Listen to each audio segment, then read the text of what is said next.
PCP60 from all of our respective fallout shelters. You can see if you are listening, if you are watching a video, this is Savi, Stacy to my left, Mikey below her, and Joe to Mikey's right. Far left.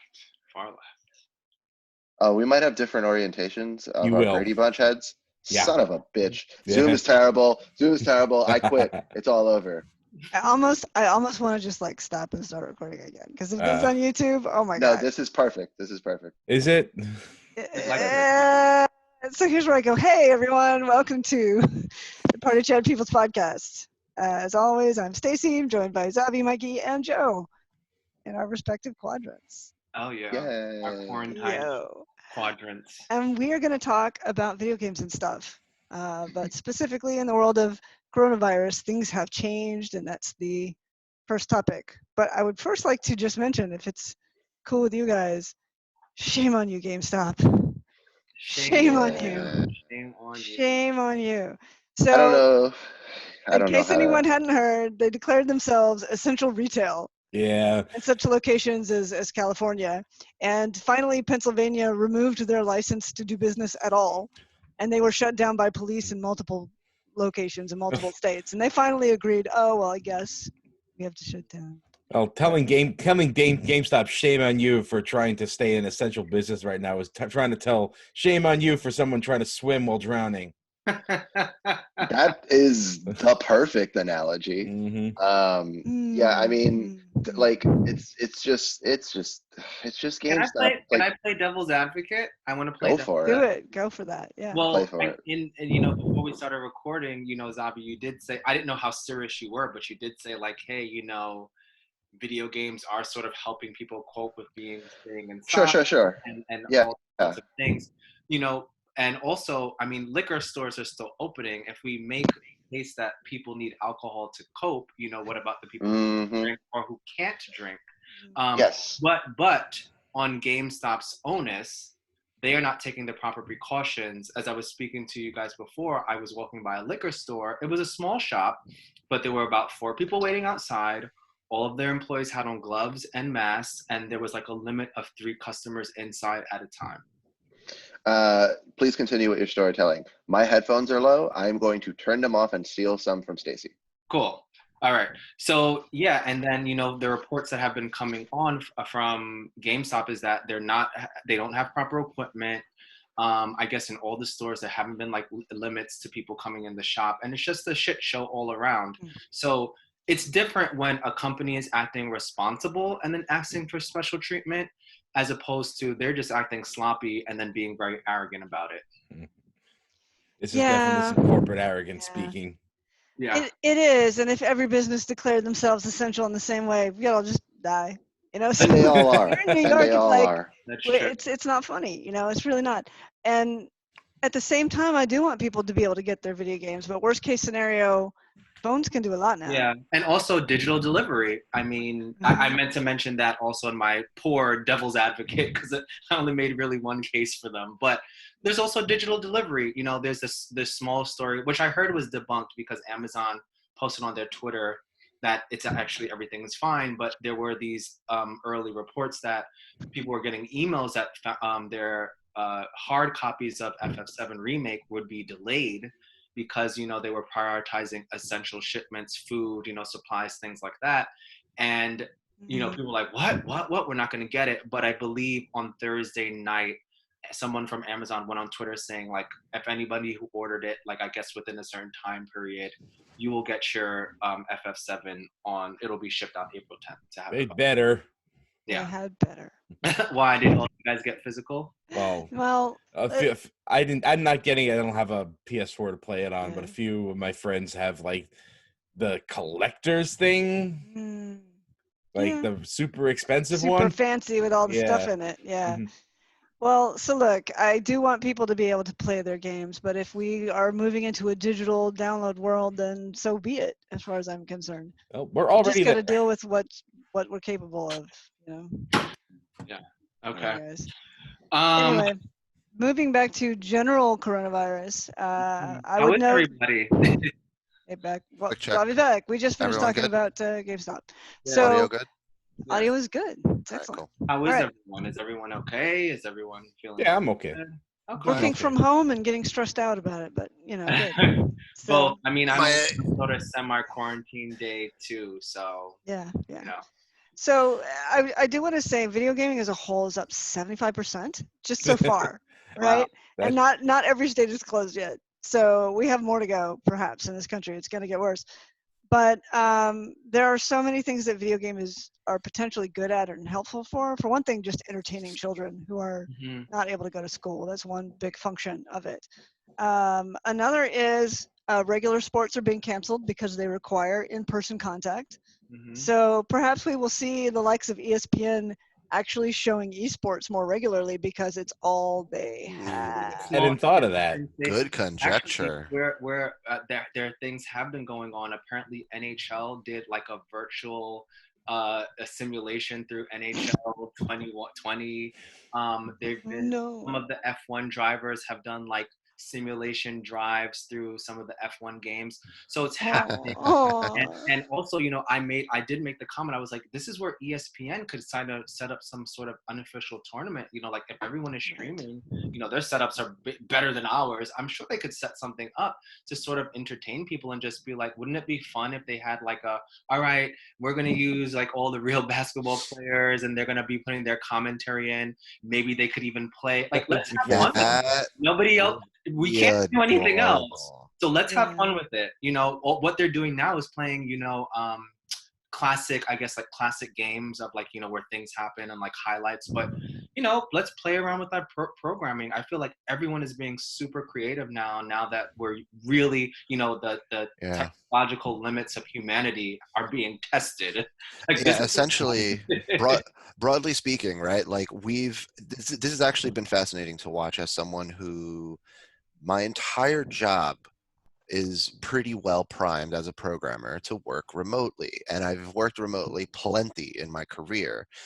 Most work isn't as well primed as mine. However, the technology sort of exists. It's more of a organizational thing Yeah. to More of a actually political prime problem. yourself, a Mhm. political / organizational thing to Mhm. prime yourself in order to maintain some semblance of productivity. Some productivity is gonna go. So, and I got to say this is the reason I'm stressed out, right? People in my field can support video calls like exactly the one we're using right now to run this podcast. And the one I use to do my D&D session, it's the same thing that companies use to hold meetings of up to 10,000 people, right? Mhm. So the ability to support that and the knowledge of how to do it correctly and how to resolve issues when they occur, it's become very valuable. So there are fewer people working on site actually plugging in people's laptops and showing them on projectors, but the actual need for conferencing and for social contacts through video and audio is going through the roof real fast. Yeah. Wow. Yeah. So yeah, anyway, so going back to video games, like it's absolutely going all the way back to Mikey playing devil's advocate. It is 100% true that like for mental health is a key part of surviving this shit. That's why even in New York, as bad as things are getting, they're nowadays they're saying like shut in, but that's in the last few days. Before that, a lot of people were saying like if you want to go for a walk, if you want to go take a run, do it. Stay away from people, but do it because being shut in Stay away is from people. bad Yeah. because mental health leads to stress and stress leads to physical health and physical health can make you immunocompromised. It's all fucking related. I've got the numbers on it actually. I got some info on that. They So said numbers. in 2020, they did the National Academies of Sciences did a report on social isolation in older adults, meaning people 50 and older in this case, of which about 1 in 4 was isolated at the time they did the report, right? They found that these people who are isolated were at 50% higher risk of dementia, 30% higher heart attack, 25% higher cancer, 32% higher stroke, and 60% for functional decline, which includes things like the ability to talk and walk. Yeah, humans are social creatures. Yeah, We exactly. socialize. And that's the thing is that like self-isolation in a physical sense does not mean social isolation. Stacy's running her D&D games, and frankly, like, they're probably going to happen more often through a combination of people having more time and also people having this need. And so that factors into video games as well. It was really nice that Animal Crossing came out around this time, right? And maybe that's an excuse to launch into talking about Animal Crossing. I don't know, but actually, that It's a isn't very even. It's probably why sweet social game. GameStop tried to stay Yeah. open. Let's stick to our special topic, though. Let's stick to our topic. Yeah. So we've talked about the main things. I would also add, as far as the link between isolation and mental wellness, and also physical wellness. People are going to have to learn how to exercise at home or in their local area without having gyms to go to. And Ring Fit Adventure is great, but good luck getting one. I'm fortunate enough to have one, but it is good. The price now is $250 for all the shelter. On what? Like, hopefully online? China will restart and make us some. We can only hope, really. China, help. I don't know. I've been watching this story a little bit, and I, so I think there were early reports that production was slowing down because coronavirus, started in China where manufacturing was going. But when they saw that, people saw that, we would be sort of quarantined, they're like, well, now's the time to start, buying them up and selling them for higher prices. There was a story, I forgot, it was either Price gouging. Some states have laws on price gouging. Yeah. But I don't know if Ring Fit Adventure is going to fall under Especially if you do it online. The thing with price gouging is those rules are on the book, but there are people who literally make a living, or at least parts of their living, through doing it in small enough ways. They do it on a scale that it is not worth anyone's time and trouble to actually punish them for it. Now, though, you've seen the story maybe of, there was a guy somewhere in the Midwest who got in trouble for price gouging on hand sanitizer. And like, this is his business. He does this regularly. So the line between what he normally does as far as trying to get basic arbitrage on online deals and now price gouging has probably always been arguable, but now he's doing it during a time where people are just Right. Yeah. And I heard that he was lightly suggested by the government to, give them up. Lightly suggested. Very politely suggested. Very politely. Perhaps someone could use that more than you, sir. Meanwhile, in the background, someone's just packing, just standing there, just going like, "Hi." Anyway, libertarians will get that reference, even though I don't like them. But what did your socialist friend say? Everybody should get $2,000 in a Switch. Yes. And then you said, but wait, the Switch just encourages you to go out. Yeah, that was the only thing. Was just like, actually, no, you should give everyone like a PlayStation or Xbox. An Xbox or a PlayStation. I won't say no to a PlayStation. I mean, generally speaking, people will not say no to these things. We can only hope this all works out. But in the meanwhile, we're just dealing with our day-to-day, and a lot of people are bored. So the question becomes, what should they play? And we had a couple of ideas that are kind of virus related. So the same way everybody wants to watch the movies about virus outbreaks. Yes, Contagion is number one on my YouTube whenever Let me tee you off, Stacy. Let me tee you off. There are a few things funnier than during this time that made me just go like, I appreciate you. Than when you were just basically going like, God damn it, Greenland, why won't you just die? Now please explain yourself. Anyone who's played Plague Inc. very long knows exactly what I'm talking about. Exactly. So you have a couple of isolated places in Plague Inc. that it's hard to infect with your virus. In this game, you are the virus, and your goal is to kill everyone. That is the only way to win this game, and that's the reason China banned it. For a while at least. I don't know if it's back or not. I wonder what their reasoning was. China. I mean, obviously, it's like cause anything that could cause a panic. So they were. And that's the thing. I sort of am with them on that. I know. So here's the thing. I created a virus very, very similar to the actual coronavirus. The symptoms that we're aware of, the fact that there are silent carriers, that there's a long incubation period. I went through the symptoms that they have. And it's really, really easy, even on Mega Brutal, the hardest possible mode, you have to play all the other modes to get to. it's really, really easy to kill 99.9% of people. But you But either fucking have, Greenland. and it's not just them, but it's also Madagascar. Iceland, Madagascar and Morocco. Those are the four. And since two of them are hot and two of them are cold, it's hard to find a single strategy that will get Yeah. to all four. So here's what I suggest. They're Give even on this other sides game of the planet from each give other. this game to your kids for geography class. Yeah, yeah. I Sure. don't know about that. It's They will never forget where Greenland is ever again. they will know. It's hard to miss. For sure. So just for the record, in case anybody wants to play this themselves, if you go into the genes that you need your virus to have, you want ATP boost, which gives you bonus DNA, native biome Bonus to DNA. increase your Stacey- infection in the starting country, Stacy is giving bioterrorism advice. I know. transstasis, which means transmission costs don't increase, bad oxidization, which means you get transmission mutations, and herbophile, so that you can get a bonus in urban environments, which does seem to match what we know of the virus. You want to transmit through air and water transmission and perhaps become an extreme bioaerosol.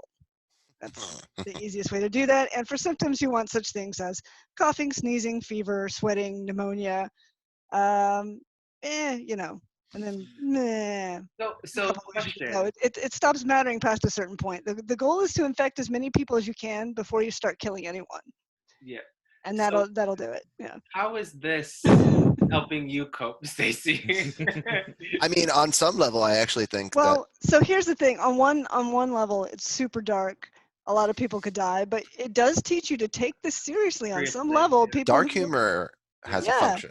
people who are like, yeah, if I get it, it's no big deal, can kind of see how that works in practice with that one guy that got an airplane from Italy to the United States and how that works. They can Yeah. see that in And- pretty real time. And I'll give a quick anecdote. Like there's people throwing stuff out there online and have been for weeks now, and maybe now they'll shut the fuck up because they're feeling it in New York personally.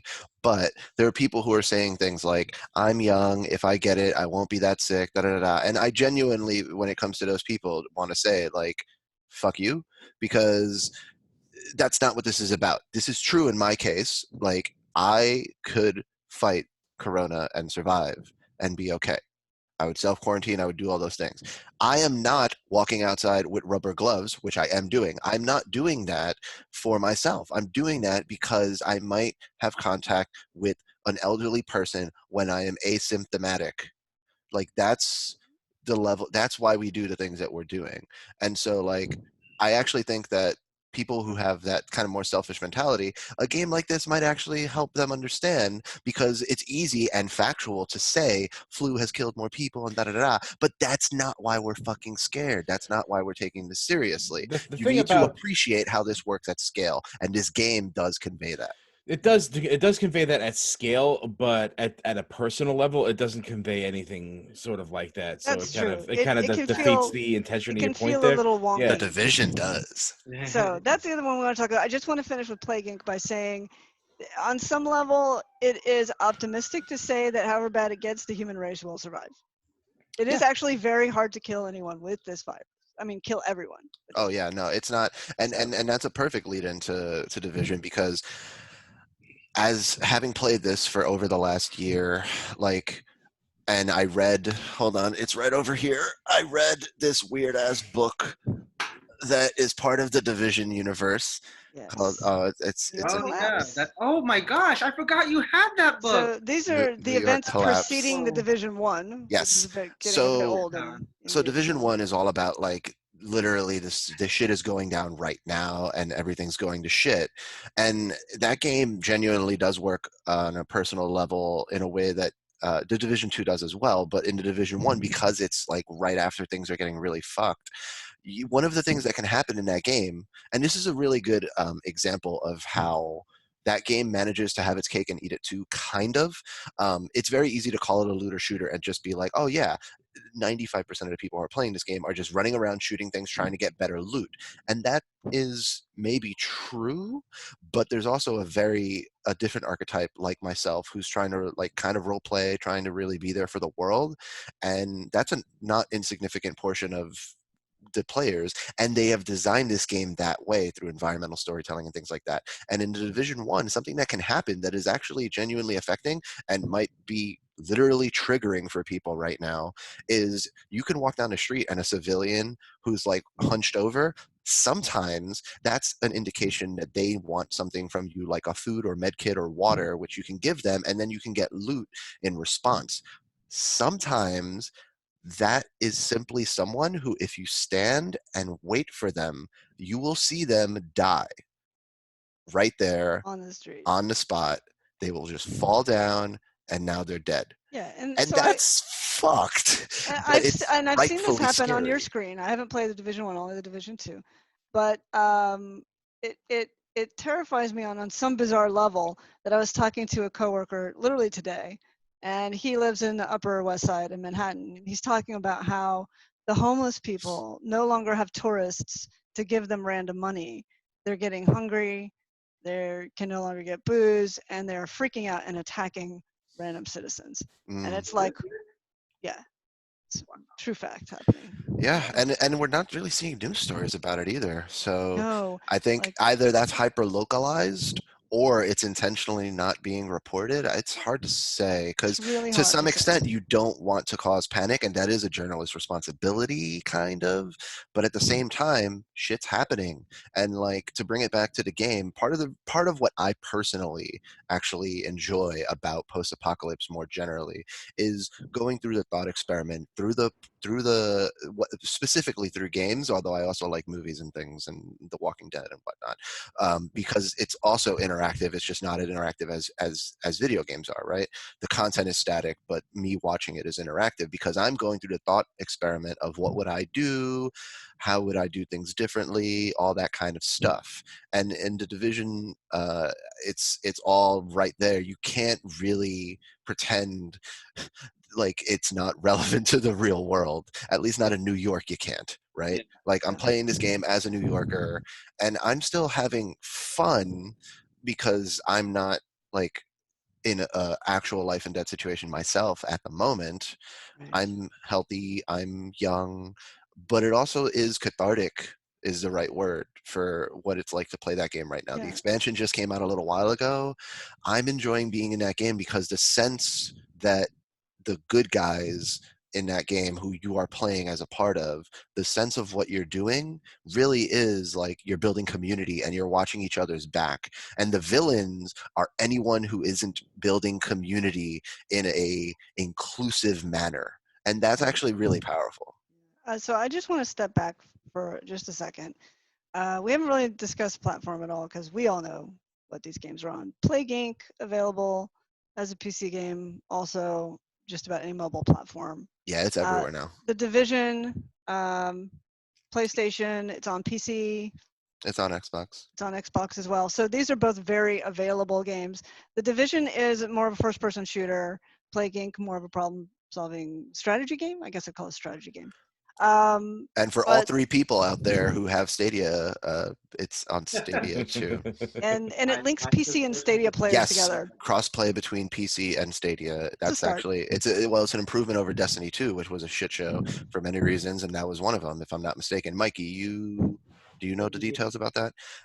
Destiny 2 did not have PC Stadia crossplay, was my understanding. Stadia, just Stadia. Exactly. So Which is weird since aren't those running this stuff essentially off PCs? they are. It's Google's stance is that it's up to the developers, but it's totally likely that they're full of shit and they're reacting to the fact that their rollout has been a disaster. So they probably, because Destiny 2 was early. I don't know. Both Destiny and Stadia are a disaster. It's kind of No, Destiny 2 is fine. Destiny 2 is fine. Destiny 2 is fine. Yeah. Okay, fine. Bungie is they've Fine. broken off from Activision Blizzard. That's true. That's true. Like, they have. All right. I'll give that the up. future looks good for Destiny 2. All right. So Destiny 2 was an early relationship with Stadia. And so they might have tried to actually force them to be like, no, we're our own platform. But they realized they have a fucking disaster on their hands. And now, no pun intended, Division 2 is PC Stadia crossplay. And I'm really enjoying it. To give a very quick update of what I've been playing, I played through all of the Manhunt for Aaron Keener, which is the base gameplay that you get with the expansion, and seasons are out now. So we're 3 weeks in, which means very soon, maybe today, the third event of the season is going to activate. The first event of the season was the Manhunt for, so after you beat Warlords of New York, and that has resolved, there's a new manhunt for a new rogue division cell. And the first target in that manhunt, which is structured just like Aaron Keener's manhunt, so there's 4 sub-targets and then the big bad. The first sub-target, the first minor one, it has been released. I did that as well. And that was all really fun. The same gameplay that you fucking love. The thing that I want to touch on, global difficulty, is super interesting.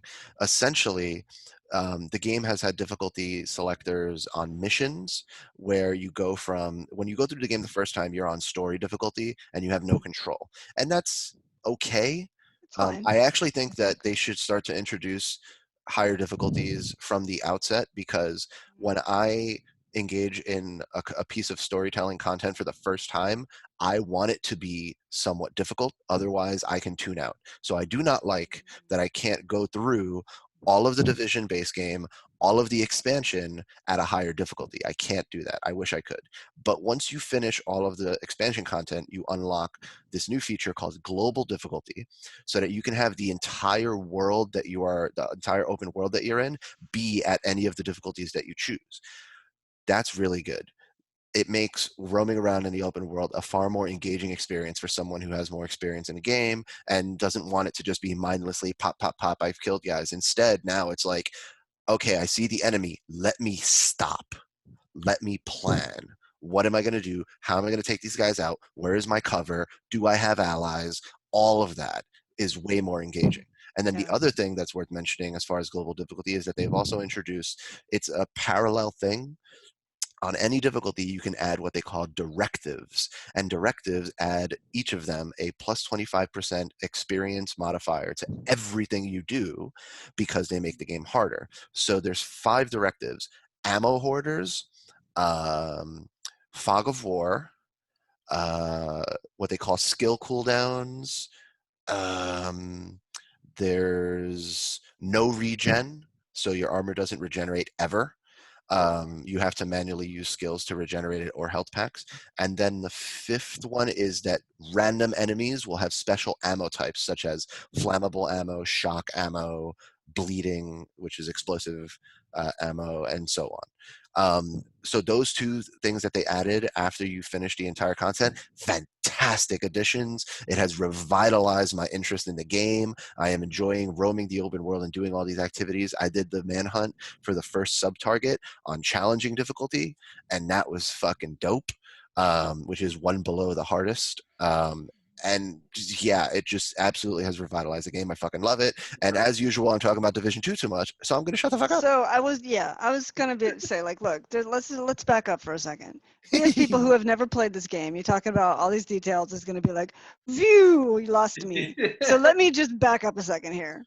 Yeah, well, you can give your perspective, because you've got the newer So one. I'm relatively new to this game. You can either start in Washington, D.C., or if you have the expansion, you can go straight to New York City, at which point it's going to bump you up to a new level, right? So that level 30. you can deal with the issues there. Then max level is 40, so you'll still be leveling up even if you go straight to New York. So in Washington, D.C., you get a lot more background about how the virus has affected a wide variety of people in a fairly large community. And you have the opportunity to actually help people build their settlements by securing assets for them, helping them with their enemies, and so forth. So over a period of time, a place that is just barely getting by can have its own power generation. They can start farms. They can have places that take care of kids. And you can sort of see them building a sort of little civilization, and that feels really good. And all of that is visually very well produced. Right, right. Whereas in the New York City expansion, for us, it's extra cool just because going to New York City is fun, and they do look different, and that's got its good parts. And each of these final bosses, it takes a particular location for their final fight that's really iconic. So you get to see some cool landmarks in really different and interesting ways. It's very fun. But on the other hand, you don't quite have as much of that individual feely story. You learn about these people that you are fighting quite a bit, but you don't learn as much about the people you are trying to help. It's just not quite geared as much that way. That's accurate, and I think it's a function of them trying to rely maybe too much on the first division game, because most of the people at the Haven settlement are, most of the important people are actually people from the first division game. So that includes, you see Fei Lao towards the beginning of the expansion. You have, I forgot his first name, Benitez, who used to be a cop and was one of the key, he was like the security guy for the home base in the first division. And then the guy who actually runs Haven, I'm blanking on his name. Do you remember his name? I don't remember. In any case, he was like the guy, the technical guy for your home base into Division One, and he's Paul Rhodes, Yeah. and he's a good character. And there's that tension of particularly Paul Rhodes basically being like, I don't actually trust the division at all for various reasons, but but to go back to your point, I think that's the weakness for the expansion. As someone who hasn't played the first game, I haven't finished the first game, but I've played through most of it. I would say this: if you're all about the cool gameplay and the awesomeness and collecting fun loot, you may want to go straight to New York. If you're interested in the storytelling aspects of this game, stay in Washington, D.C. until you've hit maximum level, and you'll kind of know when it's a good time to go. And you can have two simultaneous characters, one DC and one New York. Right. You can't go back and forth between the two. No, once you choose to take a character and boost them, a DC character, a DC starting character, and boost them to New York, you cannot go back to DC until you are done hunting Aaron Keener. Right. Okay. So that is The Division. These are great apocalypse type games. But I would say in general, just go look up the best games in the last couple of years. Any game that takes you 100 hours to play is going to be worth your money right now. Fallout 4 for all of like Zelda. everyone. Zelda. So it could Horizon Zero Dawn. You never played that one? Still Sorry, Mikey. good? What was that? Is it still on sale? Because I remember. So it's still on a sale. It used to be on sale for $3. It is still on sale through the Ubisoft store for $10 now. And that's only the DC experience, which is still fantastic. Mm-hmm. Although it is worth mentioning that certain parts of the gear system will probably feel a little bit awkward if you just go through DC. Yeah, so it's fine. It's not too bad. It's $40 then. Say again? Altogether, the package is $40. If you wanted to pick up the base game and the expansion. Gotcha. Yep. Okay. And I did pop for all of it, and I was glad I did. Cool. It was worth it. So okay, that's this general topic. That's enough of coronavirus land. Oh no, we're not done yet. We're not. We're not. Because we have an update on Evo. Oh no! The final game in our the final game in our Corona topic is Street Fighter V. Because interesting. Okay, why is that? And then that'll lead us into the remaining our games regular you want to talk about. stuff that we want to talk about. Okay. But yeah, Joe, I don't know if you want to take it away on So that. my history with Street Fighter V is I've been pretty down on it for the duration of its existence. And last month in February, they released what should be its final update in Street Fighter V Championship Edition, where you buy this expansion pack for the game, and you get a bunch of new stuff, and you get all the old stuff going back as far as the first DLC. So you get everything, all the characters, all the costumes, most of the stages. Except so I don't have that. So what did I buy? Like, is there a standalone SKU or something? Street Fighter, yeah. There's a base game, and then there's the Street Fighter V Championship Edition add-on, which is like the mega season pass for like all the DLC. Yeah, retroactively. All the thing you get all the characters. Yeah, all the thing you get all the everything. Yeah.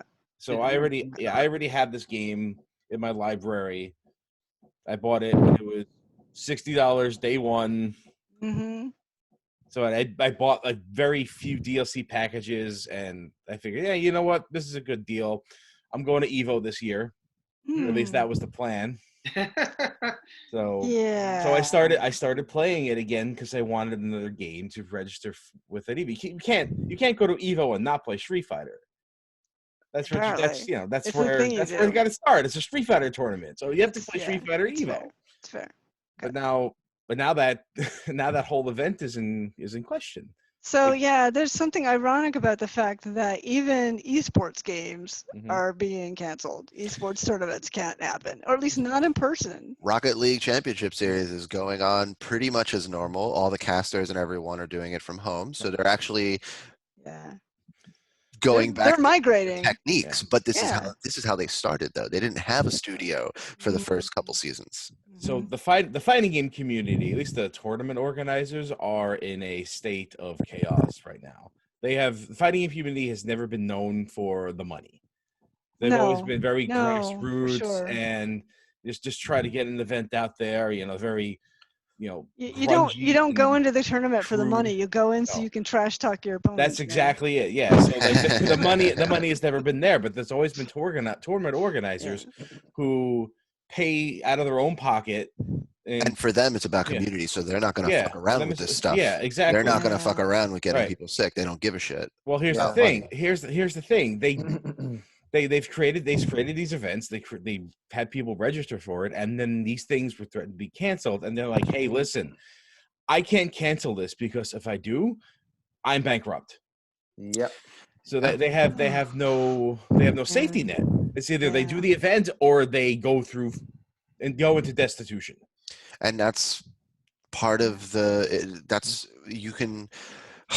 Okay, there's a notion of poverty that became important to me post Hurricane Maria in Puerto Rico, which is your day-to-day is fine, but you are one bad situation, probably due to luck, away from being fucked. Yes. And that's when you're, basically you don't have that kind of security. It's a different type of poverty. You're one mistake away. And if you've made your life work and your income organizing tournaments, you're kind of in that precarious bucket, unfortunately. Yeah. Well, there are going to be so many people who are put out of work in so many ways. As a society, we're going to have to figure out what to do. That are put out of work already, exactly. Yeah. But what I will say is, I hope, right? There's a lot of stuff in FGC that you can fighting game community that you could criticize in terms of their culture and all sorts of things. You can definitely, get on a certain soapbox about certain things. However, it is a community, and I expect that there's going to be excellent stories of GoFundMes and other sorts of things, because these are tournament organizers and people that you've been seeing at your local thing for all this time. And if they need help, hopefully they have the courage and the ability to actually ask for help. That's I think that has been happening. Good. Yeah. That has been happening. And if nothing else, something different will come out. Something different will come up. Yeah. Once this is all over, I mean, as long as people are going to want to play and get together, want to play, and as long as that trash talk is going to want to happen, people are going to make that happen. Yeah. They can probably organize the tournaments and just make them online, and they can still charge and they can still do this, right? That raises another point. Well, lag is obviously real. Yeah. But at the same time, that might change your priorities in terms Maybe of they which can get games. themselves some ESPN advertising revenue, man. Yeah. Well, we could just do exhibitions and say like, hey, none of this counts, but people need to be entertained. They want to see all their favorite personalities. The routines going. So the issue with all of that is right now there's like sort of back and forth between the community and the developers of these fighting games to implement rollback netcode, right, versus delay-based netcode. Oh boy. So like delay-based netcode might work over in that tiny little island on Eastern Asia, but in greater land masses, it doesn't really work out so well. Which These is are another overdue source. changes. Here's one thing I keep noticing about coronavirus is so often people are doing things out of a sense of emergency that people have been telling them they should have been doing for years. And Street Fighter is no different. Actually, basically, since that came out, right? They've been saying, hey, this doesn't work so great. Right. This is a source of privilege, like that we don't necessarily think about all the time is And it doesn't matter how until it solid is impacts your your own connection. personal bottom line. Exactly. Mm. I mean, like when you play someone in Rocket League online and they're having a bad connection, if they're your teammate, it can be annoying. But on some level, you should think and be humble a little bit and be like, is it a 5-year-old kid playing on their Switch Wi-Fi? And their home Wi-Fi isn't good. It's part of why toxicity online infuriates me, is because you know nothing about the life of the person that you're being shitty to.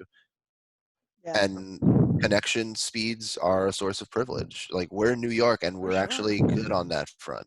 Like connection has not had problems. Like if there was one thing that I would say like New York needs to make sure is good, it's actually our internet infrastructure right now. No, If the forget it, internet yeah. starts getting bad, Yeah, I kind of feel like New York needs to start rolling out that public Wi-Fi in all boroughs as fast as possible. Yeah. Because you got a whole bunch of kids right now whose parents can't afford this Yeah. stuff. Well, Spectrum has sort of said there's free Wi-Fi, or there's some sort of Interesting. situation. Lifting their data caps, which They've been kind of lifting shed their some data. light on how that shouldn't exist in the Explain first that place. to a 14-year-old. Their data I've got caps. FiOS, so I've never had data caps. Sorry. Yeah.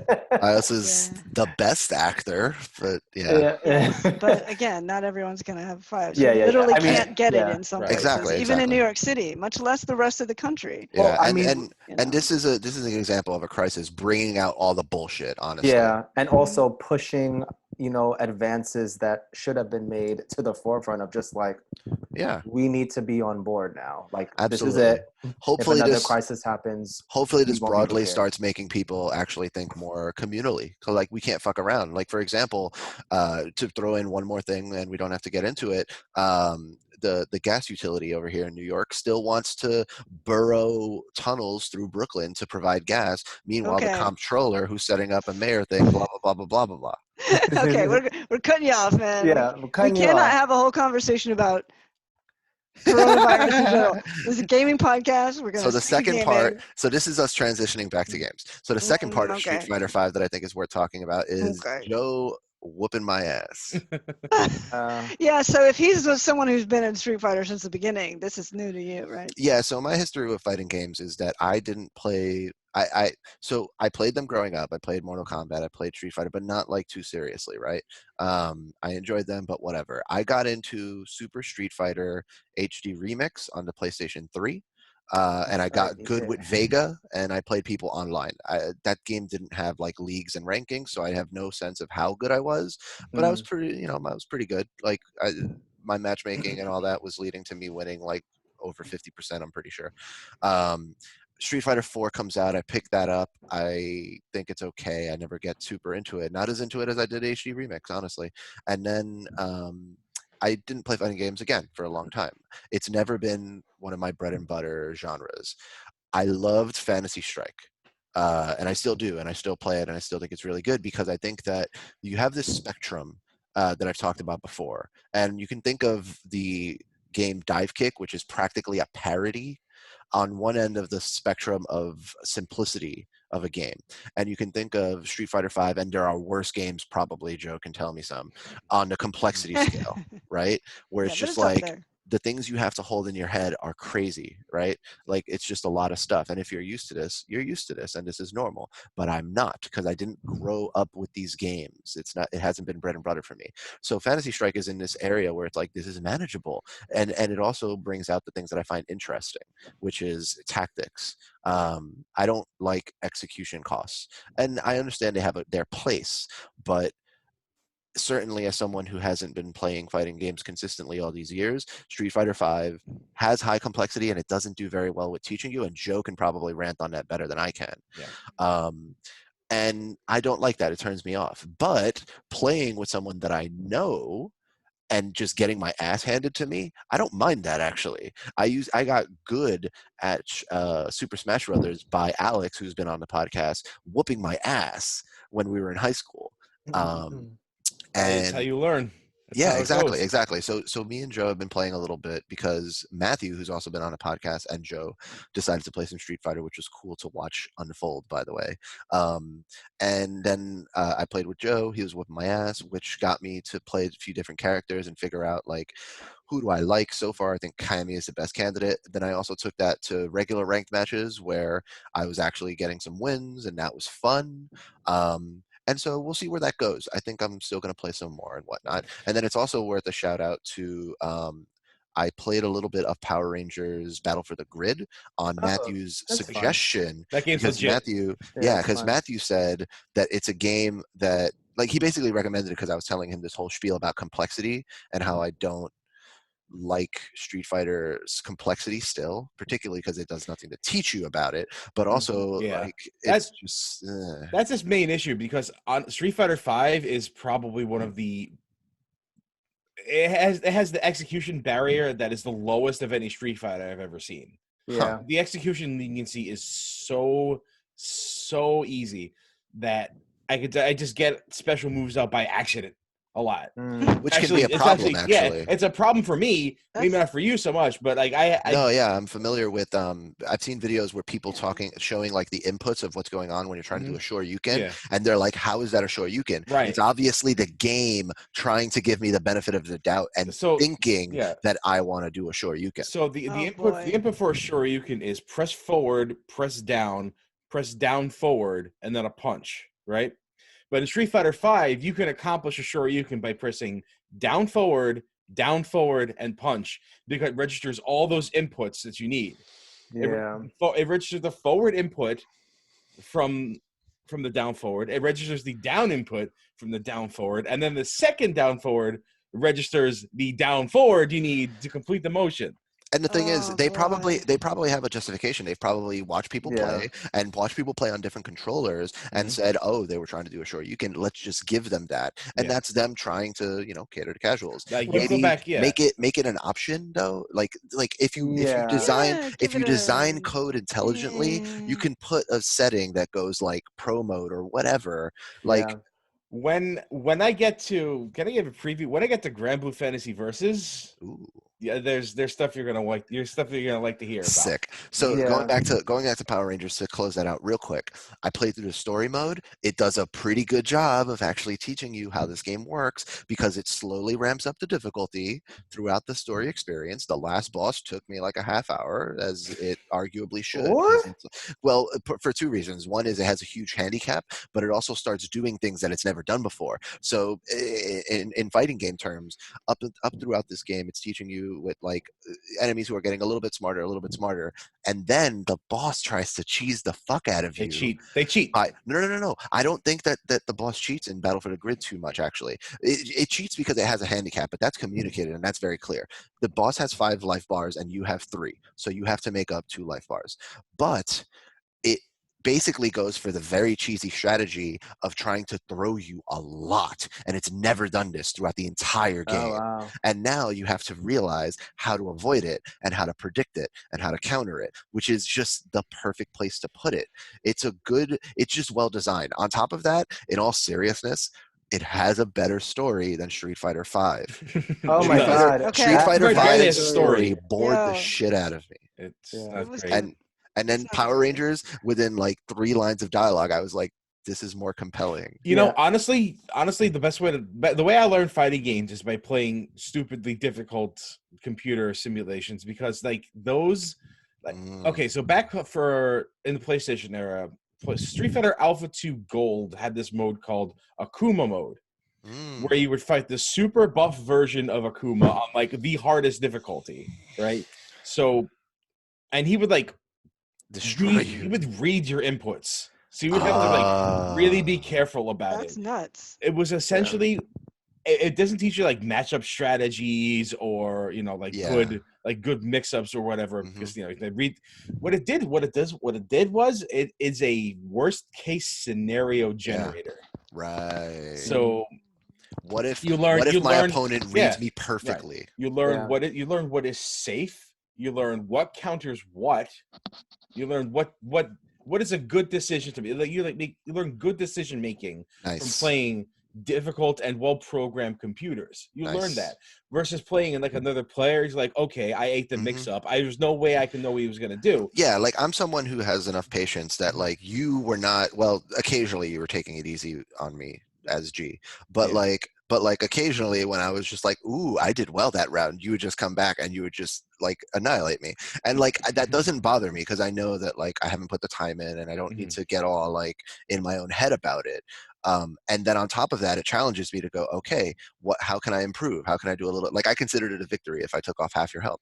And like, and that made it like kind of interesting. Although it's weird that they don't have handicap options for us to literally do that if we wanted to. But in any case, I can make that fun for myself because it's more social. I fucking hate playing a computer and just being like, fuck this computer. It's like cheating or whatever. Like I hate that. That is super annoying. All right. I have to ring a bell. It is well past when we were supposed to be done with this topic overall. So are we going to move on to other stuff? We can move on. Yes, like I said, that was a transition into our games. Okay, so in more do we want to light jump and straight into fluffy the things, let's go to light and fluffy. Well, do we want to finish on Animal Crossing though? I feel like I would like to do that. Yes. You do? Okay. My 5-second blurb is: here is a nice, sweet social game. Yeah. If you are bored and feeling lonely. So but giving your heart out, we need to get through everything else in 45 minutes. That should be easy. No, like let's get through everything else as quickly as possible. So who wants to kick it off? We got I can do quick bits. All right. Yeah, sounds great. Quick.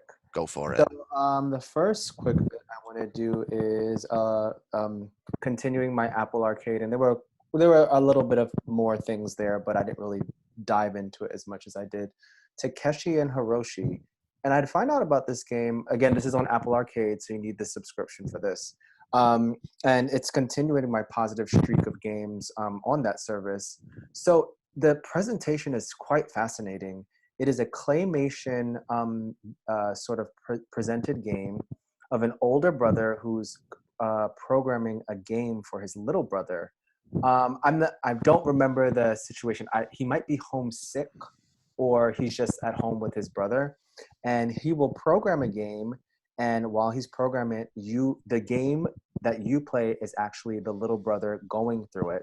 And as you go through the game and you beat levels, he goes, oh, I'm going to fix it. So there's these interstitials between levels where it goes to this claymation sort of cutscene, and you're talking to your brother like, oh, I really like that monster, and ooh, why don't you make it have this? And he might surprise you during some of the levels. So the game flow goes is there's a cutscene, you're talking to your brother, and you play the game, and it's sort of this side-scrolling thing where you are like an anime character. I don't remember if it's Hiroshi or Takeshi, but they're in an armor, you have a sword, and you're walking, scrolling, and you get to pick a number of monsters that you want to attack. So I believe you can pick up to 5 or 6 monsters of all varying, like slime. There's like a snake, like a naga with a spear and a shield, and then there's like a big demon. So you go down and you have to pick. You can pick as many or as little enemies you want to fight, and you have a health and you have a special attack. So basically, it's like it's a turn-based where you get to hit, and then they get to hit you back. So you want to sort of arrange it so that you are hitting. You'll get to most of the enemies for all the rounds before your health goes down. But after every encounter, Takeshi will increase your health back to normal if it goes down to a certain level. So if it goes down and it's still in the green, he won't give you a potion. But if it goes down to like the red, he'll give you a potion. So you kind of want to say like, okay, if I do the slimes, I know they're going to hit me for 3, and you can target people. And if I do the naga, they're going to hit me for 1, but they're shielded. So I can just have nagas hitting me for 1, but I have to kill the slimes. So it's sort of this strategy game where you want to kill the enemies before, then you level up a companion character. I played it a couple times, but I wasn't sure actually about how the save game set. So it's a roguelike. So when you turn it off, you have to start from the beginning. And I was like, oh shit, I didn't think this was going to happen. There's no saving your progress or anything? No, I don't believe so. But it's okay. It's still a pretty cool game. The only thing is that I guess you have to go through the cutscenes again of them like, hey, I like that you added this, but maybe there's a randomizer. Maybe he puts in different things. I played it a couple of times, but I was so enthralled by it. This is why I wanted to talk about it. So I really want to dive back into it more. So that's it for Takeshi and Hiroshi. Definitely a try. Tokyo Mirage Sessions, I actually finished up. Nice. I pretty much liked the game. It was pretty cool. The Fire Emblem-y-ness of it doesn't really get revealed until the end, where you're like looking for Marth as like, the fabled warrior who defeats the dragon. This is the one where you're pop idols. It's basically Fire Emblem pop idols. Yeah, Persona. This is funny because Martha's like kind of important in the like universe, but honestly they're mostly like he's mostly become known as like this godlike thing. Like they're pandering to the West because everyone fell in love with him in Smash Brothers Melee, which is so funny to me. But anyway. So as far as like the game flow goes, I really enjoyed it. They really go into deep about like what it means but what it means to be an idol, and like basically like you want to maintain a certain image. You have the classic cutesy girl who wants to be like, more outgoing and more extroverted. You have the girl who's like, I refuse to do that. then you have the girl who's like, the punk girl, and like one of her side quests, I don't know if I mentioned it on here, was like to be cutesy and not being afraid of being cutesy. So one of her outfits, like there was a storyline to that, but then you mentioned that on the podcast. Yeah, it was like a cutesy teddy bear thing. And they go deep into, and one of the last party members you get, he's like the typical Japanese, very cool and mysterious character. And his father was an actor, so his dream is to be like a very well seasoned actor. And he doesn't really deal with us pop idols and our stuff like that. So it was cool. It was cute. So would you say that it actually feels like realistic / like fair, like bringing out the humanity and the fact that some people actually live this fucking life? You know what I mean? It's still a video game. Okay. No, I was just imagining it from the perspective of like in South Korea and some other countries, like this is a very real thing, is like young people being pop idols and being and the parasocial relationships that because you're removed from the crowd, like in the sense of like there is no mention about fans, like in the game itself. I don't know if you've seen just the way it flows is like the only it's more personal, like like visually the only avatars in the game are the people everyone else is like these colorful silhouettes sort of crowding around you. Well, that's a good artistic choice though, because that's what but it's sort of having parasocial but again, as an artistic thing, I think it's / production choice. I think that's actually a decent idea because like, in Rocket League, right, they don't individually render like the crowd. They're literally like spheres, like amorphous sphere people. But it's it not creates important. It's not important. Exactly. And from the idol's perspective as an artistic choice, that might be a fair representation of like the parasocial relationship that from the perspective of the famous person.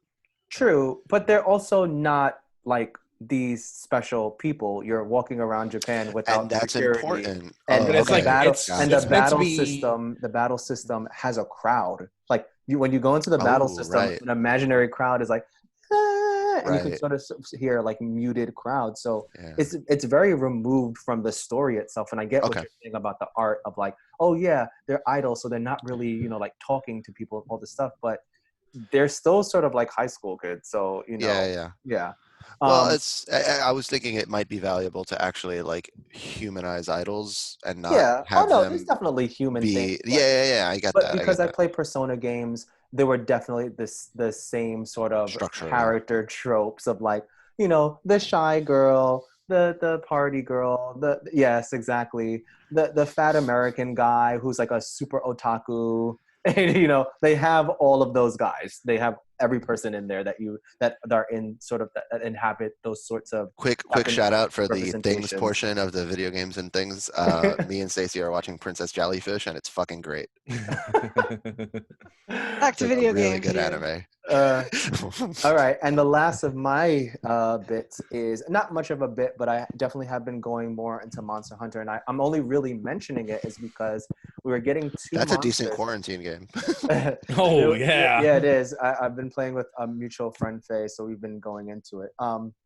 So The only reason why I'm really mentioning it is because we were expecting 2 monsters March 26th, which I believe is like the regular update date, which is like Thursday, Wednesday, depending on Japan, the time zone. The 26th but is next Thursday.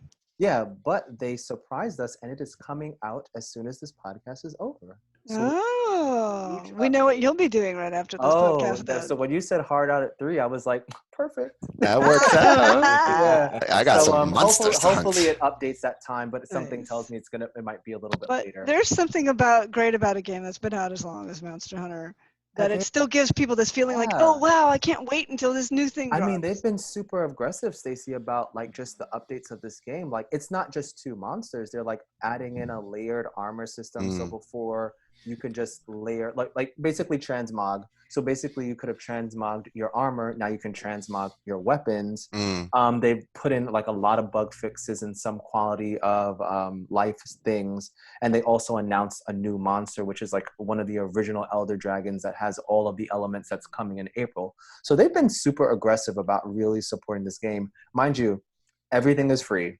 Like, there might be some little things like emotes and stuff, but all of these updates that I've been talking about over the course of the podcast have been free. Hold on, Iceborne wasn't free.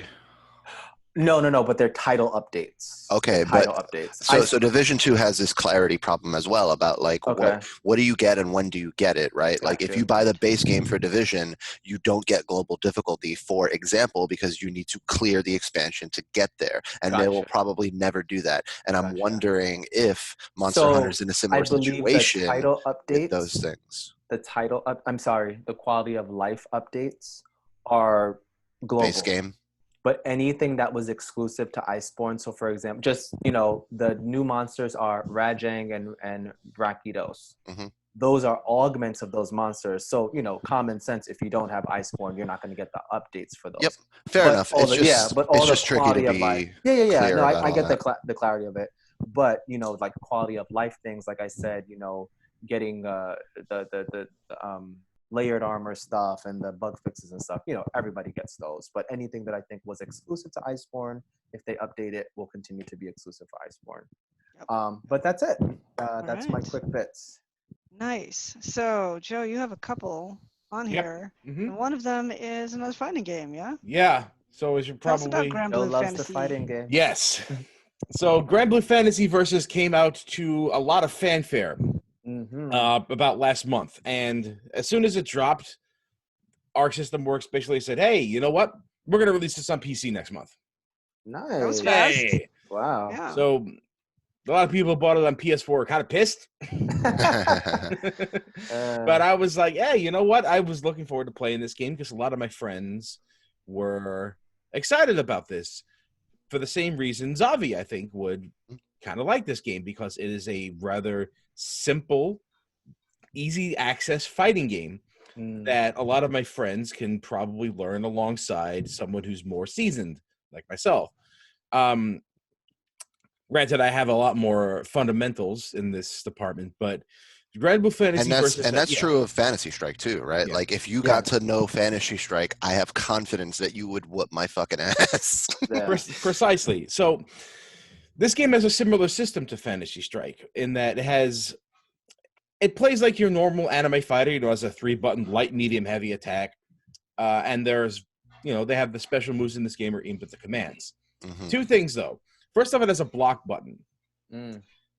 That functions as I usually prefer that because I like Soul Calibur over every other style of blocking. So the thing about this block button is that it's an option. You can still hold backwards to block traditionally. Yes. Okay. So with this, which leads me to my next thing, there's a special move button.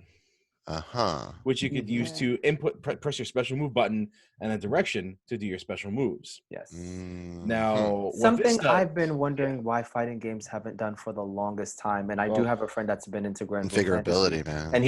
And he was telling me this, and I was like, wait, you could do that? And he's like, I was like, why does it take to 2020, especially Street Fighter, up down. Right. To say, hey, you understand that there are pro players. But even with these adjustments, there's no way that someone who's new is just going to come in and blow out a pro player Yeah, way. you can't tell me Oscar- there's 12 yeah. plus buttons on a remote control and we can't figure this out, right? lot- I think lot it's of a the- fear. It's a fear of purity in my mind. Not Yeah, necessarily. A yeah. lot of the appeal of fighting games is the execution barrier, and That's true too. Yeah. Depends on Getting- your community. Yeah, it's a level of risk. The harder something is to do, the riskier it is. Because if you try to go for the big swag combo, like if you can get that out consistently, then the game becomes really, really boring. And it's just Yeah, you can't. For example, Does you it make this cannot. special move less special? There's You no cannot. Mm. It's very arguable that you cannot introduce a block button to Street Fighter because the entire design of Guile would break because and it is a purity thing to talk about because Fantasy Strike has its version of a charge character through Geiger, where if you press forward, he loses his special and he needs to stay still for a few seconds. In other words, he has to make himself vulnerable to attacks for a few seconds before he can do that stuff. All right. So the special move button does come with a drawback, though. If you use that, your special moves have cooldowns. Mhm. If you input the special move command, it has a shorter cooldown. If you do it with the button, the cooldown is Yeah. longer. Yeah. Okay. So it's sort of Interesting. so it gives you done the it. option. It gives you the option, Yes. but it incentivizes you to learn the hard way. Learn it the hard way. Yeah. Yeah. It's And sort of. that's- I feel like they took their cue a little from Smash Brothers. Their Street Fighter characters where you could do the directional inputs just like Smash Brothers, but with the Street Fighter, well, the fighting game characters, because Yeah. Final Fantasy, if you do the motions, it's a more powerful version. Yeah. I think this is Yes. really interesting from the perspective of someone who has only dipped into fighting games rarely and Mhm. finds them in general a little too complicated to be fun. This sounds like this provides a bridge to someone like me to get in there and get to learn it, and then once I understand the basics, then I can move on. That is essentially what it's trying to do. Yeah. Because And I'm pretty sure I would mix and match the two things because if I'm in a panic moment, I'm going to go with the simple command so that I can time it better. Yeah. So Yeah, one but quick also question, Joe. if Okay. your opponent's almost dead, maybe you'll have that just haha. Yeah, you the do easy cooldown way. will reset next round anyway. So even the experts might use this. How does it visualize this to the character though? Because I'm just fearful that you're staring at a bunch of meters on screen. I was like, oh wait, is this back? Is it? There not? are four boxes Gotcha. underneath the UI setting thing. So one of them underneath is like the character. mental health of your character. No. Fatigue. They represent the special move that was just used. So you can like visually see it recharging. Gotcha. You look up this. It's very small, and usually it doesn't really. Yeah. The much like sometimes the cooldown will just be like real quick. It's done already. And you only really have to worry about it like if you're stuck in the corner because that's where stuff gets really long. Because mid screen, things are really, really short and really, really simple. It just boils down to if you get a hit, you just hit with a normal move, cancel into a special move, and then that's it. That's end of combo. Hard stop. Nothing else you can do. I'm gonna watch some gameplay on Twitch right now. Yeah, but if you're in the corner, that's where shit gets ridiculous. Yeah. Then you start seeing these anime combos coming out. That's right. And that takes half your life bar. I will kill you and your entire family. Yeah.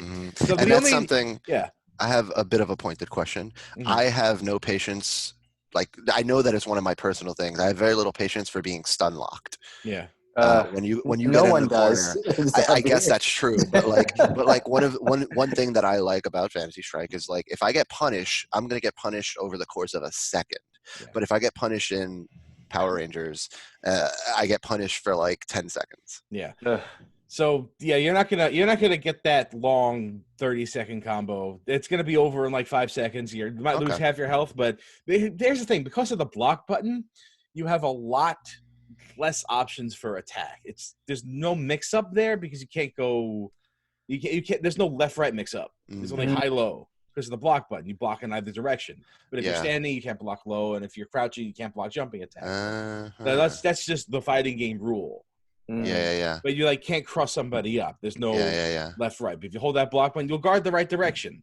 How So has there- the so there's community that. sort of That's reacted to that? interesting. No cross-ups. Okay. There are cross-ups, but if you use the block button, you will guard them every time. Right. Every Yeah. time, every time. No, that's good because again, it means even the experts need to mix and match. If I think you're going to go for a cross-up, I'm going to hold down the block button. Exactly.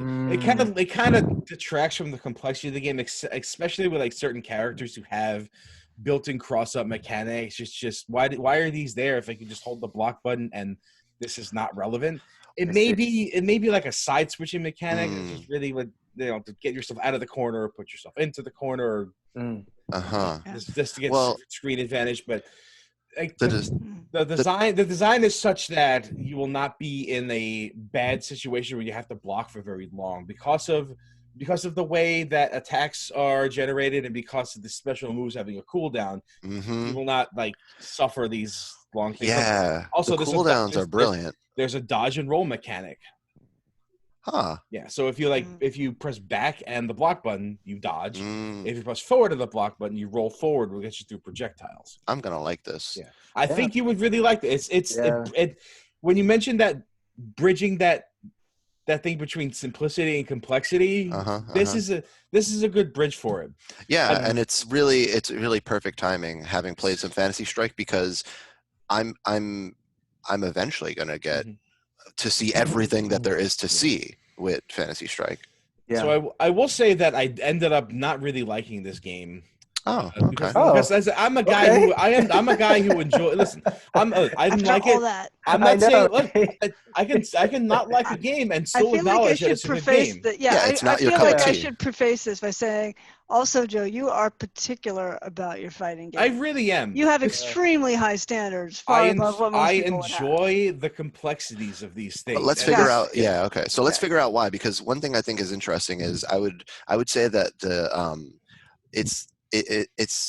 this is complex, but it might have a really good complex to depth ratio.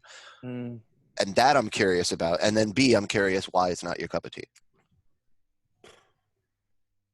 Because I enjoy the back and forth of a fighting game. And this game is a very simple back and forth where it's just you're just kind of like trying to poke out a little bit because of the nature of the block button. You can't really rush in there and expect good results. You gotta hang back, and it kind of has like a counter poke style of neutral, especially because you need to you need to hit confirm, because if you waste a special move, now you're on cooldown. Yeah, and if you do an EX special move, there's even a longer cooldown, but there's no meter. It has enhanced properties, but you're gonna be sitting there for a bit. Okay. So interesting. Things were very very lenient as far as getting these buttons out is concerned. So I was having a lot of difficulty just trying to play a game I like to play, which is just go in there and try to force a mistake. Okay. But because the inputs are so simple and because they're so lenient, you're bored. I'm not. I'm bored and I'm frustrated because I'm getting in there and I'm like stringing these things together in a very mechanical way, and I'm getting no results out of it. So I have to rethink the game and just like. What about chip damage? There is chip damage. You only get killed. I did beat somebody with chip. I'm not sure. Regardless, not the results you want. Right, but like if you're just stringing normals together, you're not gonna chip. And you can go for the tick throw. You can just do a light attack, go into a throw, and it did get a lot of mileage out of that. But they can pretty much just press a button and get out of it. It's very easy to get out of pressure. But this is the interesting meat of like why you like a game or you don't. It's the dynamics, right? Yeah, I like the dynamics of Fantasy Strike because very quickly I started to get into the head game space of I'm going to throw out a move just to fuck with you. Yeah. And because the execution was so low and I don't have the experience. It might be the mistake that it might be the mistake that I chose a rushdown character in this game, and it doesn't really lend itself well to this kind of game because the defense is so strong. Interesting. So, Joe, aside from your own enjoyment or lack of enjoyment of the game, I might get back into it. Is there somebody you would recommend this game to? Zavi. Zavi, absolutely.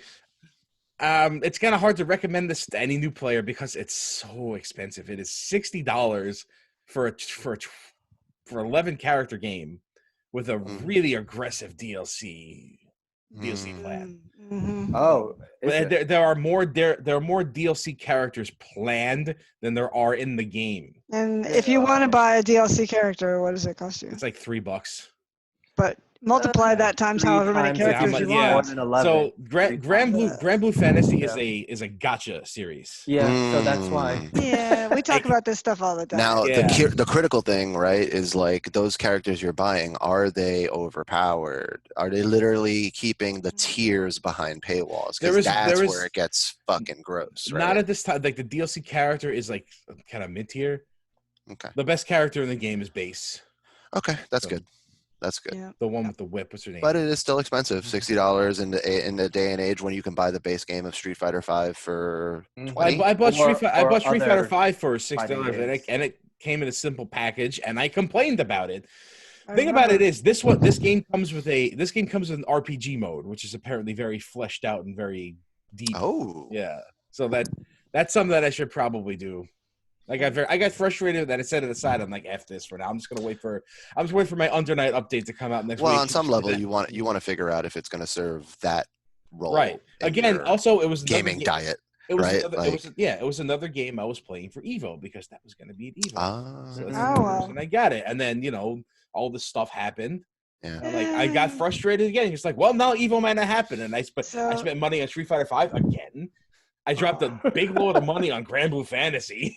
Yeah. Aw. So And now you're just yeah. playing Borderlands 3 all the time. Yeah. Not all the Right. time. But no, yeah, you that did is- want to that talk is- about it though. Yeah, I did want to talk about it because that is kind of what I'm having the most fun with. A plus segue. Mm-hmm. Yeah. Yeah, Borderlands 3 is what I'm having the most fun with at this time. I'm not playing it on my own. I am doing it exclusively co-op with another friend of mine. And anecdotally, I got quite a few friends who are also that's their go-to game Yeah. with the situation. And I like the looter shooters that are arcadey. Mm. And I enjoy arcadey FPS. That's what I find most fun. Team Fortress 2 is my jam. Mm. Sure. If I could just log into TF2, find a vanilla server, I can sit there for 5 hours. It's definitely a classic. It's been out for a while, so you might be able to pick it up for pretty cheap these days. Yeah. Well, Borderlands 3 I got for half price on Steam. Because Nice. it launched at half price on Steam. So Yeah. patience pays off. I'm looking forward to all the video game sales that will no doubt occur. I know. Within the There next have been a few free Great. a few free games that have been offered already. So a friend of mine was like, "Are you gonna get Borderlands 3?" And I'm like, "Are you gonna get Borderlands 3?" I don't know. Are you gonna get it? I don't know. Are you gonna get it? So we just kind of made a pact right then and there. Like, okay, if we're gonna do this, we gotta commit. Mm. We gotta. There should be a commit. term. There should be a term for corralling your friends into playing a game together. Yeah. Shame game. I don't know. It's just like, look, shame game. in my perspective, everything is labor, and like the logistics of organizing a co-op thing that takes time. Like me and my buddies, we organized to play Destiny 2, and then we never did a co-op because most of us didn't really get into it. So this dude is a man with a family. So it's kind of hard to nail him down. And while we're playing in voice chat, you can hear his just kids screaming in the background, and it's kind of funny and it's kind of cute. So we pretty much been playing this all last week in like 3-hour sessions a night. Oh, that's good. Second play now. We're having a ton of fun Reasonable. because we're both people who really enjoyed the previous Borderlands games, and I really enjoyed 2, and I think it's still the best in the franchise. Nice. Cool. This one is different in that I don't think the classes in this one are as good as they were in 2. Certainly not the talents. They don't seem as unique or as impactful, but it's still fun. Yeah. It's still a lot of fun. It A looks looter great. shooter with friends. Yeah. As long as it's serviceable, you're really there for like the socialization. Yeah, that's what we're doing. We're going and we're exchanging loot. We're like seeing like, oh, take a look at this thing. Is this something you want? We settled on what kind of archetypes we wanted. Like he's the sniper. I'm the get in your face with the shotgun guy. Mm-hmm. So we sort of established a dynamic, and now we're just playing off that dynamic, and we're having, we're coordinating and talking about it, and just going through the story and having fun. Nice. We're not that far into it because he's a man with a family and I don't really have time to play. But I kind of avoided playing single player in this game Yeah, it's not. It's I've played Borderlands. I started a new game of Borderlands 2 single player, Yeah. probably no less than 15 times. Yeah. And it's not fun. It's not a good single player. Well, let me not. I had fun with it. Let me not be so essentialist about it. Mhm. It's not as good as other games single player. Yeah. It's you know what I mean. Mhm. Versus, like as I'm hearing you talk, I can't help but draw distinctions to Division 2, but I promise I Yeah, won't it's talk clear about distinction. it. But like, it's you set it up perfectly by describing it as like the arcadey end of the spectrum. The Yeah. story is silly. It's there if you want it, but like, and I think on some level D2 tries to do that, but it's much more of a the story's in your face. You don't exactly avoid it, right? Yeah. Mhm. Yeah. So yeah, it's And I in like that that same about vein. it. Yeah. It's just different. Yeah. It's just Mhm. different. It's a space comedy. Right. It's a space Yeah, comedy. it's It's what fun. And for those who need something light and fun, maybe there's a place for that in the games. And that It's leads me perfect. to Yeah. the last one, which is Mhm. Animal Crossing. Hard to get Yes. lighter than that. What a time for Animal Crossing to come out, huh? In all They- seriousness, What a time. Now, to be fair, I totally expected I was going to be playing the Doom Eternal right now. And then somebody here started playing Animal Crossing, and now what am I Somebody doing? here. Someone in this Who's podcast. that? Yeah, so I'm actually not somebody who played Animal Crossing before. Like, seems most. Oh, I'm a brand new Animal Crossing player too, Stacy. Yeah. I played it on GameCube, and I didn't get super into it because I wanted to shoot stuff in the face instead. Right. Right. And I will get charming around to enough. shooting demons in the face eventually. We'll have that in a future It's- podcast. Speaking, but- honestly- speaking of which, did you guys see everything leading up to the March 20th release of these games? Where there was like fan made cross promotions of like the Animal Crossing characters Oh, yeah. and the Doom There's characters some, like there's socializing. some great little memes happening around Like that the Animal right Crossing now. character and the Doom character are sitting the at a Doom bar. Slayer. Yeah, and Having the a Animal conversation. Crossing says, "I'll have a whiskey on the rocks." And the Doom character's like milk, fat free. Nice. That's perfect. I love that. In all seriousness, these two games coming out at around this time, like it's practically a public service. I'm If you not guys kidding. remember, at the beginning of the year, we were complaining how all the games are coming out in March. Now, since then, a lot of them have been delayed. April, May, even to the end of the year. But actually, this is the best timing. It worked out. We need to This tell worked Square out. Enix. They're We need going to to make a fortune off of this. mass letter writing campaign to Square Enix that we demand Final Fantasy remake tomorrow for our mental Yes, health. it's Right. already For our it's mental already health, gone it's gold. essential. If you got it It's essential. digitally, Yes. just say, hey, maybe they So- might release it early. You never know. The So- demo was pretty good. If you've Yeah. played Animal Crossing before, can you tell me how this one's different than Yeah. previous games? Because I can describe the game itself pretty easily. You are the inhabitant of an island that has some basic resources. It has trees with fruit. It has fish, and Bugs. it has some bugs. And you can make a campfire. You can have a tent and live on a basic level. But just getting to the island puts you in a state of debt with the fellow that brought you there. And after you finish paying off that debt, he mentions how, your tent's okay and all, but if you took out an even bigger loan, he could get you a house. Yeah. And so It never ends. It never ends. Never I have paid off 2 debts already, Mhm. and he just keeps going like, well, now here's the debt. And the second time that he gave me a loan, I was like, so I'm literally role playing in Animal Crossing as a spy who has infiltrated Tom Nook and It's is still Tom Nook, determined huh? to figure out. Yeah, I'm determined to So- figure out if he's actually like evil, right? Real estate mogul Tom Nook. So the first time, the Mhm. first loan, he doesn't actually set it up so that it's in bells, which is the actual currency Yeah. of the Animal Crossing world. He sets up the first debt as Nook Nook miles. Miles, Yeah. which is fucking own hilarious. currency. He literally made his own currency, right? made Like his it's own like currency. loyalty points, right? Like So, that's why loyalty on points should some be level- regulated. And I have to stop to say, Animal Crossing is not one of those games where you're going to end up with micropayments. And yet it feels They're gonna like have DLC. They're gonna have DLC. No, like Nintendo's tiptoeing with this stuff. Yeah. There's gonna be DLC at minimum. And Oh, yeah. and so much of what's fun is like redressing your character in cute outfits, which And stuff that's like fair. that. It would be so easy to microtransact their way to $1 billion. They And already instead, have. well, They, no, no, yeah. no, no, no. And now with this game, there's a Oh, mobile yeah, Animal yeah, Crossing. yeah. So, Yeah. but this game doesn't have that, at least not yet. And hopefully, I don't think it if is they ever going to add it, be yeah, because No, the it's mobile developed version, internally by yeah, Nintendo. the mobile version wasn't received well because of right, that, and right. everybody was just like, "Oh my gosh, I can't wait Yeah. for the original one." So all of this microtransactions bullshit can And be out and of it. Right. and you got to Yeah, put it into Yeah. context. Nintendo's relationship with mobile is that they're going through another company that's familiar with mobile to make these games, and they have different design sensibilities and they have different general like practices, and those yeah, are in conflict. The people who made Dragalia do the more classic gotcha shit, and some of that got into Dragalia Lost, but not all of it, and yeah, that's because Nintendo controls ultimately the production of that game.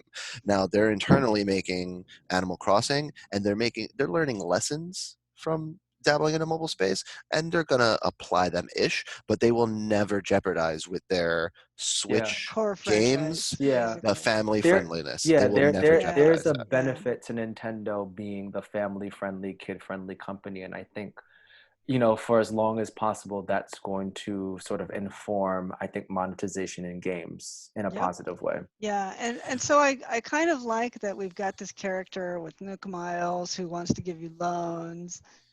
He wants to sell things to you for a higher price than he's buying them from you, and there's just some classic stuff happening here. He's like Yeah, the That liberal. He's like the liberal fantasy of like this is what capitalism looks like if it's not ruthless, kind of. maybe, yeah, we'll see, right? and the Nintendo's funny Like wholesome I said, version of capitalism. I I As think as with Pokemon, which I kind of think of as you've called it, what, the animal torture game. So like on some level, Animal Crossing is the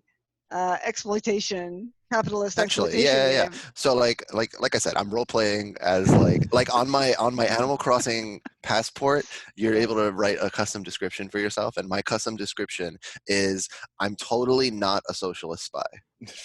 And so the first loan that he gives you is Nook Miles. I paid off that one. The second one he gives you is in Bells, but he does mention specifically that it is a zero interest, no deadline loan. And I'm like, okay, that I That think I seems can fuck with. odd. I can fuck Yeah. with that. And then the third loan, he hasn't specified. So I'm like, does this motherfucker, is he charging me interest? I don't know. actually, Uh, it's funny, the third loan, they actually give you a third option. I don't know if you've seen, and it says, like, I have a choice or something like that. I didn't oh. see that. I gotta YouTube that Yeah. shit. That's Yeah. But great. It So says, thou like, I meanwhile, have a must. choice. the animals in the description are other citizens who have their own little houses slash homes slash Yeah. whatever, and then you can eventually go to other islands and you can visit your friends, and so it feels like a very social game, and that's sort of like the cheery facade underneath this kind of like potentially dark Right. background, right? I mean, there's a YouTube video I love that's And just that like Tom Nick as Yeah. like a ruthless asshole, and it's like there is something to be said for like this might be a coat of paint, and that's my enjoyment, honestly. Tom Nook is a Playing this game. slumlord. So I might be Who's putting his kids to work? dissenting opinion, but I don't Yeah. really know how I feel about Animal Crossing at the moment. Yeah, that's fine. So I've heard about Animal Crossing my entire life. Oh, you should get into it, blah blah blah, whatever, the real time stuff. So like everyone else, because we're stuck inside, a couple of friends of mine were gonna get it, and I was like, okay, you know what? Since this seems like a game that, Social. and it's being marketed Yeah. as such, like, oh, we need this game more than ever right now. I was like, okay, let me Mhm. jump on the bandwagon. Which is a smart way to do it, and it's not So, wrong. some of my criticisms, and I don't want to be a Mhm. Debbie Downer, is that the game is just too fucking slow. I think like So in I have everything that it does, I like have an interesting counter, but go on.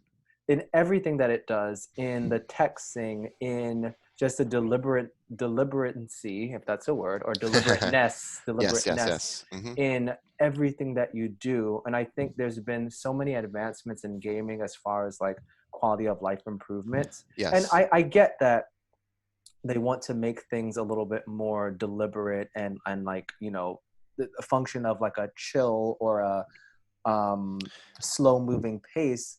But there's just some things that are just like, this is annoying. I'm not interested. I'm bored. I So see their first- aesthetic choice and I understand it, and at the same time it annoys me.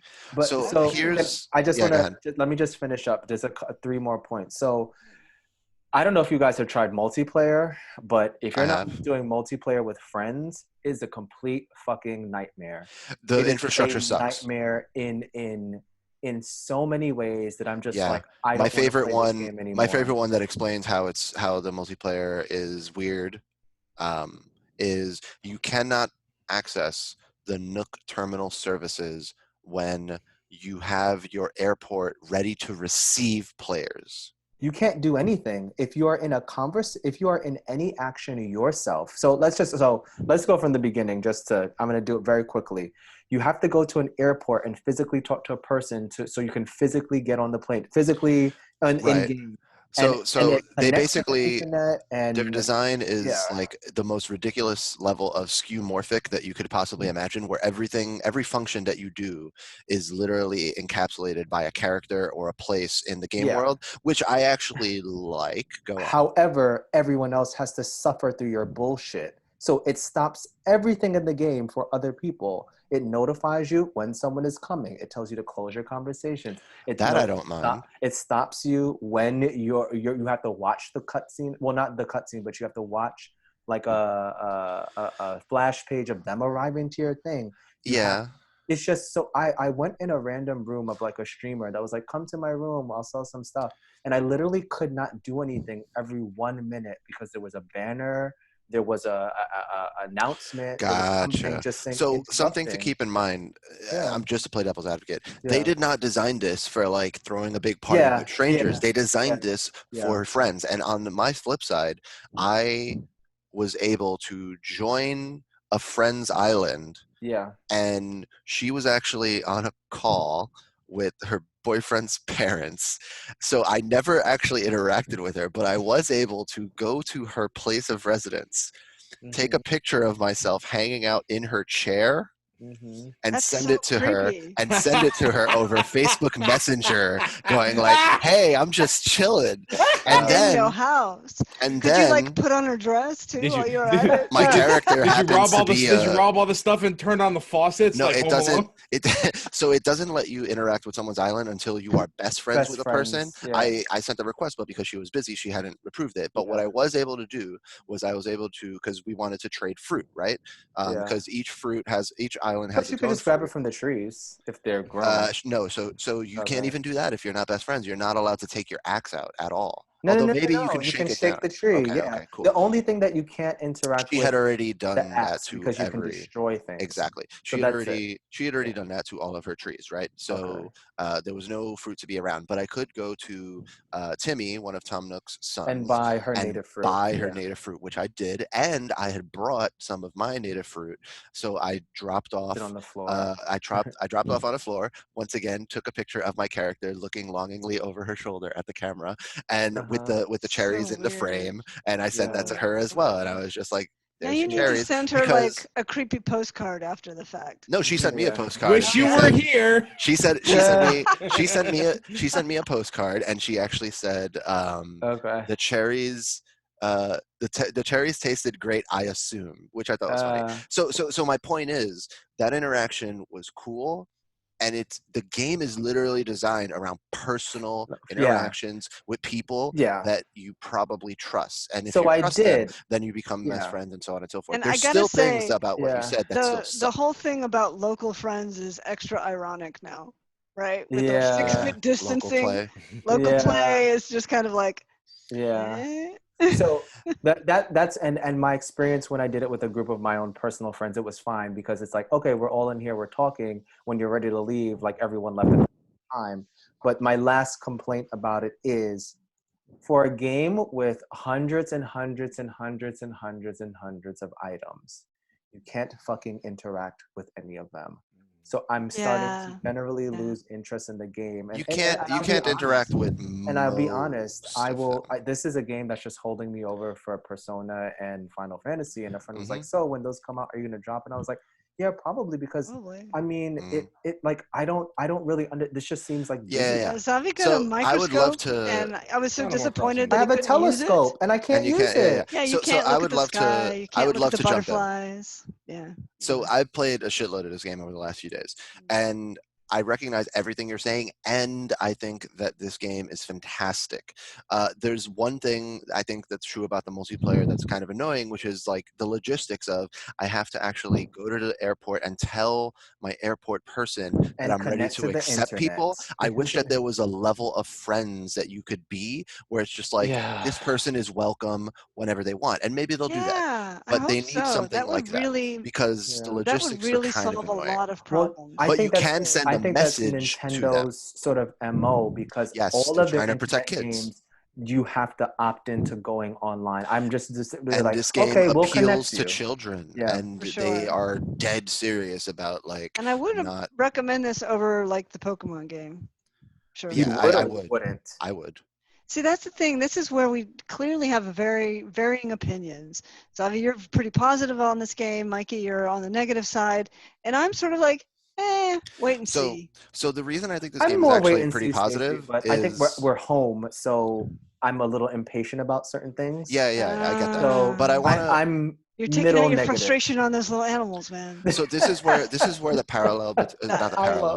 won't. This is Stop. where the comparison between Doom and Animal Crossing is probably amazing, right? So, and that's why I think it's perfect that these games came out around the same time. I think that one speeds up your brain and one slows down your brain, and I genuinely think that Animal Crossing is a That's positive great. game Yeah. in the sense that Yeah. it slows down your brain, and that There is is place valuable. for both of these. Yes, Mhm. I think I'm someone who typically Is 1,000 miles an uses hour. games, yes, uses games Yes. as a way to experience flow and that kind of thing.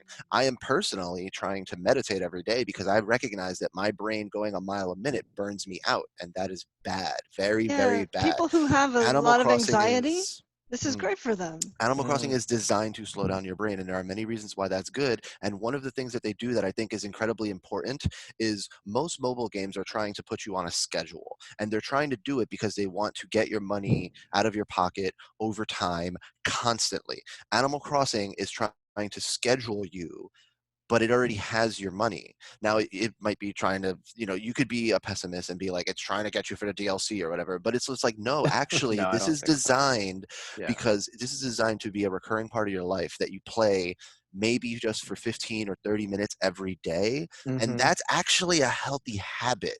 That's one of the ways in which I've tried to use mobile games is like, let me have a healthy habit. Like one healthy habit I try to do is play Rocket League at the beginning and the end of my day as a way to mentally create these bookmarks. I started my day, I played a few games, I end my day, I play a few games. Sometimes though, that's not a good bookmark because if I lose my Rocket League matches, now I'm just angry. Like, I'm and gonna get it back, man. You wait. yeah, I'll be on a winning Animal streak in no Crossing, time. exactly. Animal Yeah. Crossing is probably a better version of that. And Yeah. Yeah, Okay. you'd be I like, could see. well, Yeah. I shook all the cherries out of the trees. I guess I can Right. safely It accept has what I would call, which even World of Warcraft had this, right? It has design things that try to make you not play the game all day. Like Yeah. there's things intrinsically in the design of Animal Crossing where it's just like, is this worth my time? And basically the overall flow right now is such that if you played this game for hours and hours at a time, the optimal way to play it would be to keep trying to get the Nook Plus challenges over and over again Yes. in order to build up miles to Yeah. build to get the more expensive stuff, right? Mhm. However, the first 5 Nook challenges that you have every day are worth double what they would normally be worth. So this game is actually encouraging you to play it for a small amount of time because it's actually in the long term, and this is a game that takes place over years. We don't know what Christmas will look like in this game until Christmas. That's how it's designed. Well, you could speed the it- clock Time up. skip. Yeah, you can Actually, do time skips. I don't know if you'll be able to. They may not have It'll made the probably. You can time It'll skip. probably. I've time But it'll. skipped. Oh, okay. But There you probably go. It the probably fucks up Christmas. multiplayer. No, it doesn't. But No? I Okay. don't That's think they've interesting. loaded in Christmas things, but they've loaded in weather things. So Yeah. yeah. Okay, I see. So in any case, it's a game that is like that's a pain in the ass to be fucking with your system clock all the time in order to like make your game more fun for you. So like assuming you're not being a troll. I don't know, or that's not the right word. But assuming you're not trying to game the system, I think that Like a that's socialist spy. Uh, Sorry. no, Sorry, that's get that in there. funny.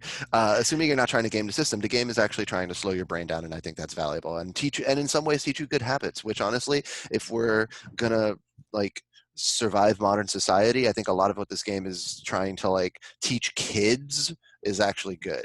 Because in all seriousness, part of my brain being a mile a minute was probably growing up playing 1,000 video miles a minute. games. Thank you. All That's right, 1,000 miles a minute. Was probably growing up playing video games, honestly. Yeah. So Yeah. anyway, So I agree. There's a place for the speeding up that Dune represents, and I'm going to download that, and we'll have more to say about it next time. cool. But there's also something to be said for the slowing down and having a little more patience in life. It just depends what you're going for, what you need at the time. So listen to your gut in terms of Mhm. figuring out which of these to get. I would Oh, say. my gut is very loud. That's Making a lot of true. noise.